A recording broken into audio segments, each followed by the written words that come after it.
con la presencia de Ángeles Díez. Leeré un poquito el currículum, un poco largo.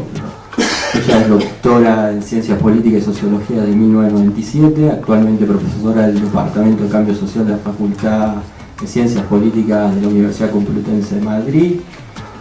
Si hiciéramos una encuesta en la calle, en los bares, en la universidad, en los centros de trabajo y preguntáramos sobre la opinión que merecen los medios de comunicación de masas, nos encontraríamos con respuestas muy negativas.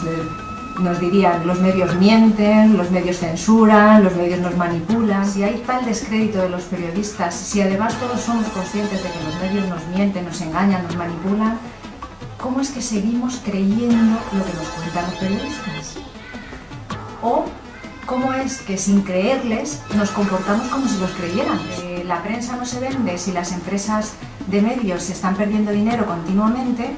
La otra pregunta es: ¿cómo es posible que sigan subsistiendo? ¿Cómo es posible que todavía tengamos periódicos, que todavía tengamos radios y que, estando en crisis las grandes empresas mediáticas, sin embargo, se mantengan?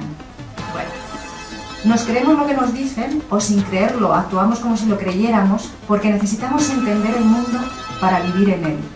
Y siendo cada vez más débiles los lazos sociales, los medios masivos son quienes han acabado por monopolizar el relato del mundo. La labor del periodismo en el capitalismo es fundamentalmente elaborar relatos coherentes que destruyen a su vez la posibilidad de otros relatos que vengan de otras fuentes que no sean el poder político y el poder económico. No podemos entender lo que son y la función que cumplen los medios de comunicación de masas separados del tipo de sociedad y de las relaciones de poder que se dan en la sociedad. La función que cumplen es la de fabricar el consentimiento, la aceptación. Y si nos preguntamos qué es lo que hay que consentir, qué es lo que hay que aceptar, bueno, la respuesta es bastante sencilla. Hay que aceptar la desigualdad, hay que aceptar la explotación. En esta época surge también el paradigma del periodismo como cuarto poder, que es en ese periodismo ya de masas, ya en el siglo XX, en donde los periodistas y sobre todo las empresas ya mediáticas tratan de defender su espacio argumentando que están al servicio de la población, que no son instrumentos del poder político ni del poder económico, sino que forman parte de las democracias, de los sistemas representativos, como ese cuarto poder que actúa vigilando al poder político. ¿No? Es el paradigma que empieza a legitimar esa nueva forma de hacer periodismo. El capitalismo, es decir, un sistema basado en la explotación, no puede subsistir sin apropiarse también de los medios de producción de conciencia. Todo se convierte en propaganda o en entretenimiento. La imagen que se difundió sobre las Torres Gemelas, la información que se dio, sintetiza esas dos funciones del periodismo actual, en la que ya no se hace periodismo, ya se hace propaganda que legitima las intervenciones armadas, en el caso de las Torres Gemelas, la invasión de Afganistán, la guerra con Afganistán, y a partir de ahí toda esa lógica en la que Estados Unidos, en la cabeza del imperio, empieza a articular la nueva doctrina de guerra. La nueva doctrina de guerra que no es del 2001 ni es de las Torres Gemelas, sino que ya se puso en marcha con la legitimación de la intervención en Yugoslavia, la guerra de Yugoslavia, que es el famoso la intervención humanitaria, que Clinton es el que la desarrolla más ampliamente. Los medios empiezan a hablar sobre todo de sí mismos, son puro narcisismo, impulsan y alimentan a sujetos políticos que para tener alguna posibilidad se tornan también sujetos mediáticos, performers a los que se mide no por sus propuestas, sino por su actuación. La pregunta esa que hacía al principio, ¿cómo es posible que sigan existiendo periódicos, radios, etcétera, si tienen pérdidas? Y bueno, pues porque el objetivo de esas empresas mediáticas es otro.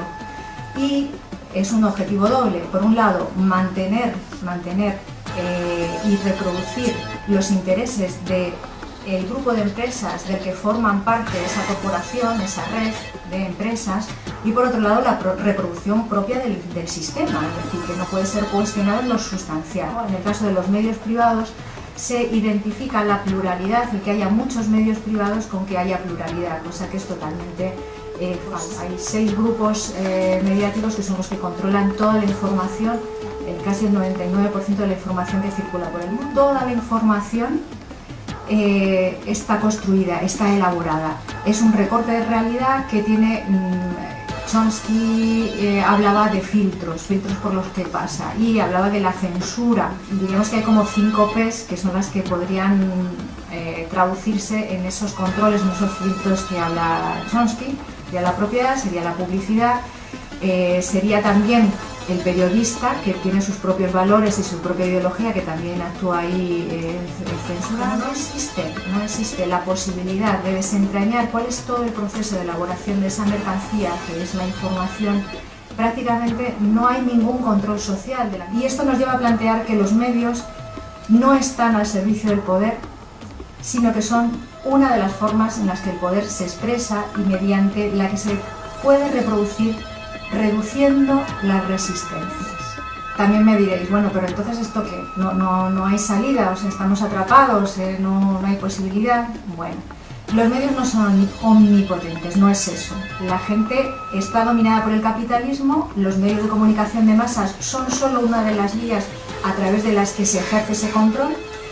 De la misma forma que nos podemos apropiar de los medios de producción, también podemos hacerlo de los medios de comunicación, siempre teniendo en cuenta que esto sería parte de un proceso revolucionario general, no aislado. El objetivo tiene que ser recuperar la comunicación como un derecho humano, como aquello que nos puede llegar a liberar de esta maquinaria infernal, que es una maquinaria de guerra, que es la maquinaria de apropiación de nuestras conciencias, de disciplinamiento y de sometimiento.